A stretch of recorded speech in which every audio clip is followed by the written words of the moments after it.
Rhombus जो shape होता है बहुत ही इंटरेस्टिंग होता है। इसका क्या क्या खास बात होता है आज हम लोग ये जान लेते हैं।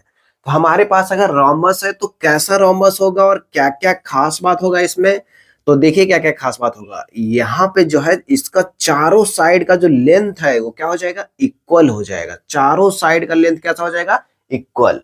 लेकिन ये है कि इसमें कोई जरूरी नहीं स्क्वायर के जैसा, कोई जरूरी नहीं कि 90 डिग्री बने। लेकिन यह है कि चारों साइड का लेंथ सबसे पहले बोल रहा है कि ए बी बराबर बी, सी बराबर सी, डी बराबर ए डी, मतलब चारों साइड क्या हो गया, इक्वल हो गया।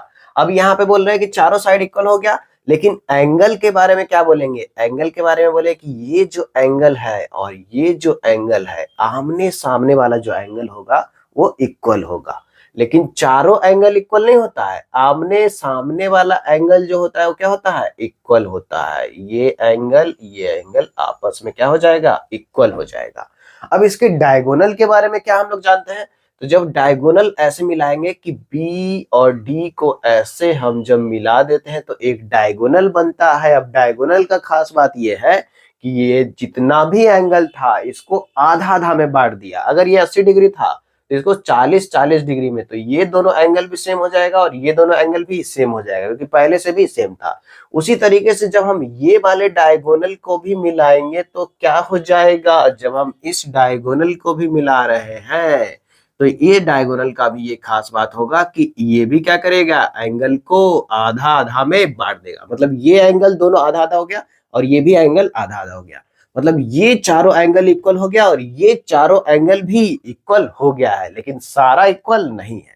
अब यहाँ पे एक चीज और है, बहुत ही इंपॉर्टेंट चीज, कि यहाँ पे जो डायगोनल है, डायगोनल आपस में आधा आधा तो विभाजित हो ही रहा है, लेकिन यहाँ पे बहुत ही इंपॉर्टेंट प्रॉपर्टी है कि दोनों डायगोनल के बीच में कितना एंगल बनेगा, हमेशा 90 डिग्री बनेगा, हमेशा 90 डिग्री बनेगा। अगर रोम्बस है तो दोनों डायगोनल के बीच में हमेशा कितना डिग्री, 90 डिग्री। तो यहाँ पे 90 डिग्री बन रहा है और यहाँ पे डायगोनल का लेंथ आपस में कोई जरूरी नहीं कि इक्वल हो, लेकिन ये जो पॉइंट होगा, ई जो पॉइंट होगा, ई जो पॉइंट होगा वो क्या करेगा, दोनों डायगोनल को आधा आधा में विभाजित करेगा। इसका मतलब हुआ कि ई जो पॉइंट है वो दोनों डायगोनल के लिए क्या हो गया, मिड पॉइंट हो गया।